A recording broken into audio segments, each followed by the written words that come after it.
काशी हिंदू विश्वविद्यालय के अहिबासी art gallery में 3 पीढ़ियों की छायाचित्र प्रदर्शनी का उद्घाटन हुआ। इसमें वरिष्ठ छायाकार सुरेश्वर त्रिपाठी, उनके पुत्र विनय त्रिपाठी और उनकी पुत्रियां मान्या व अनी त्रिपाठी के चित्र प्रदर्शित किए गए। प्रदर्शनी का उद्घाटन अतुलानंद रचना परिषद के सचिव राहुल सिंह ने किया।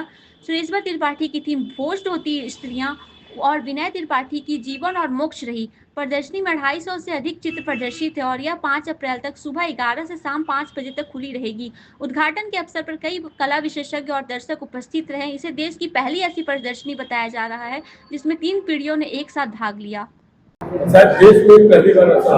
देश में पहली बार ऐसा हो रहा है और जो थीम लिया गया है, सबसे पहले विनय के पिताजी, आपने जो थीम लिया है बोझ उठाती औरतें, और पूरे देश का भ्रमण करके इन्होंने हर जगह जाकर के ये देखा है किस प्रकार से सही में औरतें हमारे यहाँ वो हैं जिसको हम कहते हैं संगिनी, जीवन संगिनी, सही मामले में जीवन संगिनी है। और चाहे पहाड़ हो चाहे मैदान हो, हर जगह उन्होंने चित्रण किया है। इसका बहुत ही खूबसूरत है। जीवन को दर्शन देने वाला हमारा जो वाराणसी काशी जिसको हम कहते हैं मुक्त क्षेत्र है, उस मुक्त क्षेत्र को किस प्रकार से फोटोग्राफी के माध्यम से विनय जी ने चित्रित किया है। आप कला इसमें दीर्घा में देख सकते हैं, सब फोटो लगी हुई हैं। मणिकर्णिका घाट का सुबह ब्रह्म काल से लेकर के और सायंकाल तक का, पूरी रात का हर क्षण का उसमें चित्रण करके इन्होंने बताया कि जीवन है क्या। और इस प्रकार से बच्चों ने भी बहुत सुंदर फोटोग्राफी की है और आने वाली पीढ़ी को मैं साधुवाद देता हूँ।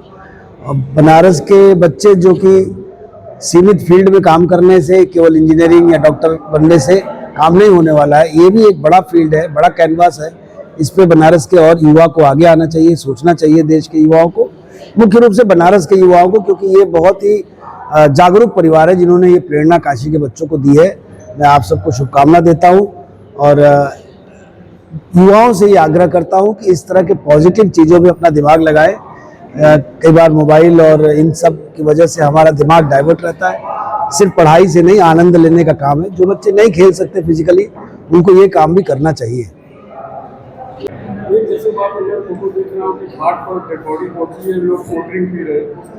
देखिए, यही उसका चाम है। इसमें मुझे बुराई नहीं लगती। देखिए क्या है, बनारस एक ऐसा शहर है, लोग कहते हैं जहाँ लोग मरने के लिए आते हैं, मतलब खुशी खुशी मरने आते हैं। और 2 प्रमुख घाट हरिश्चंद्र और मणिकर्णिका, जब आप वहाँ जाएंगे तो सबसे ज़्यादा जीवन वहाँ आपको मिलेगा। वहाँ कोई चीज़ रुकती नहीं। आपने देखा होगा भेड़ बकरी कुत्ते मुर्गी सब टहल रहे हैं, घूम रहे हैं, दुकानें भी चल रही हैं, लोग चाय पी रहे हैं। और यहाँ परंपरा है, लोग जब लाशों को लेके आते हैं तो 150 लोग एक साथ आते हैं और जब सारा क्रियाकर्म हो जाता है तो लोग मिठाई उठाई खाते हुए जाते हैं। तो उससे जीवन रुकता नहीं। वो एक संदेश देता है कि चाहे कोई भी माहौल हो, कितना भी गमगीन हो, लाइफ चलती रहती है। और पूरी दुनिया में लोग इस चीज़ पे आश्चर्यचकित होते हैं कि इस तरह की चीज़ें भारत में ही संभव है, और खासकर बनारस में, जहाँ मृत्यु भी एक उत्साह के तौर और उत्सव के तौर पे लिया जाता है।